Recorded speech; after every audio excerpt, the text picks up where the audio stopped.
परमेश्वर के धन्य नाम की महिमा हो। प्रभात मनन के सत्र 2869 में आप सभी का बड़े प्रेम के साथ स्वागत करता हूं। ये आज के मनन के लिए हम पढ़ते हैं प्रकाशित वाक्य अध्याय 9 पद 12 से लेकर 14 तक। पहली विपत्ति बीत चुकी, देखो आप इसके बाद 2 विपत्तियां और आने वाली है। जब छठवें स्वर्गदूत ने तुरही फूकी तो सोने की वेदी जो परमेश्वर के सामने है उसके सींगों में से मैंने ऐसा शब्द सुना, मानो कोई छठवें स्वर्गदूत से जिसके पास तुरही थी कह रहा है, उन 4 स्वर्गदूतों को जो बड़ी नदी फुरात के पास बंधे हुए हैं खोल दे। अध्याय 9 की 12 से लेकर अध्याय 11 की 14 तक हम उन विपत्तियों को देखते हैं जो छठा स्वर्गदूत तुरही फूकने के पश्चात आने वाली है। निम्न भाग महाक्लेश काल के एक भयानक हिस्से को सूचित करता है, जब संसार में बची आबादी की 1/3 मारी जाएगी।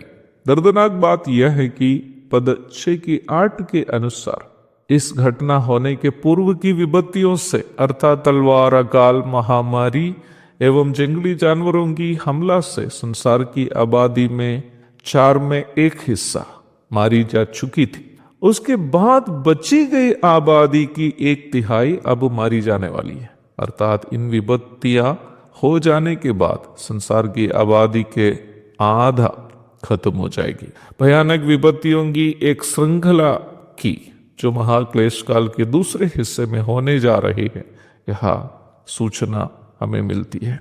परमेश्वर को धन्यवाद दे कि प्रभु ने आने वाली इन विपत्तियों की सूचना हमें पहले से दे दी है। यह सूचित की गई वेदी उस सोने की बलिवेदी को सूचित करती है जो मिलाप वाले तंबू के आंगन में बलि चढ़ाने के लिए बनाई गई थी। निर्गमन 30 की 2। उसे हम अभी स्वर्ग में देख रहे।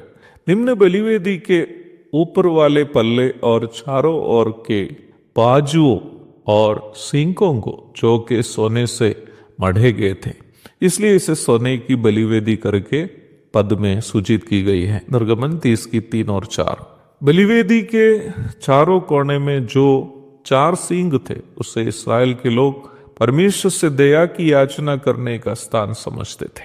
दाऊद का पुत्र अदोनिया सुलेमान से जो राजा बन गया था, बचने के लिए बलिवेदी की सींगों को पकड़ते हुए आप पहला राजा 1 की 50 में देख सकते हैं, क्योंकि वह चाहता था कि दाऊद के बाद अगला राजा बने।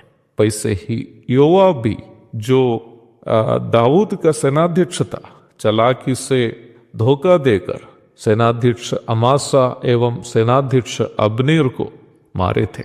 बलिवेदी के सींगों को पकड़ते हुए आप पहला राजा 2 की 28 में देख सकते हैं। बलिवेदी में यद्यपि निर्दोष को शरण मिलती थी, परंतु अपराधी को दंड भी मिलता था। इसलिए ही राजा सुलेमान के आदेशानुसार योआब को सेनाध्यक्ष बनाया नहीं, तलवार से मार डाला, क्योंकि योआब अमासा और अब्नेर का हत्यारा था। पहला राजा अध्याय 2 की 28 से 34 तक। तो बलिवेदी के सींग वो स्थान है जहां निर्दोष को और दुर्बल को उसके सताने वालों से सुरक्षा मिलती थी। वैसे ही अधर्मी को या अपराधी को उसके कर्म का प्रतिफल भी मिलता था। सोने की वेदी से निकलने वाले शब्द पवित्र लोगों की प्रार्थना हो सकती है, जो परमेश्वर से अपना खून का बदला लेने के लिए कह रही हो। अध्याय 6 की 10 भी आप जोड़ के पढ़िएगा। हे स्वामी, हे पवित्र और सत्य, तू कब तक न्याय न करेगा और पृथ्वी के रहने वालों से हमारे लहू का बदला कब तक ना लेगा। हम यहाँ महाक्लेश काल में मसीह के कारण शहीद जो हुए हैं उनकी प्रार्थना को देखते हैं, जिन्होंने मसीह विरोधी तानाशाह के हुक्म का इनकार किया उनकी प्रार्थना के जवाब स्वरूप छठवें स्वर्गदूत को ये आदेश मिलती है कि उन 4 स्वर्गदूतों को जो बड़ी नदी फुरात के पास बंधे हुए हैं खोल दे। उन 4 स्वर्गदूतों के खुलने से निर्धारित समय के अंदर मनुष्य के 1/3 को मार डालने की प्रक्रिया शुरू हो जाती है। ये 4 स्वर्गदूत कौन है? वे कैसे मनुष्यों में 1/3 को मार डालेंगे?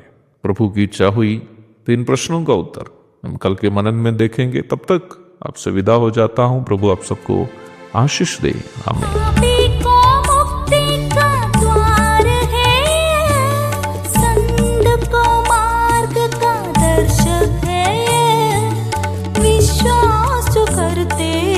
उसके लिए अनंत जीवन का साधन है ये है वचन, प्यारा वचन, यीशु मसीह का प्यारा वचन, ये है वचन।